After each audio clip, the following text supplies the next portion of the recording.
You ask Tiger to solve. This deals with linear equations with one unknown. The final result is x equals -7. Let's solve it step by step. Group all x terms on the left side of the equation. Subtract 2x from both sides. Group like terms. Simplify the arithmetic.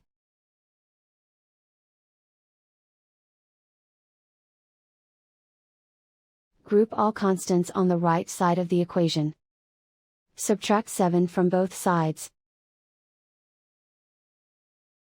Simplify the arithmetic.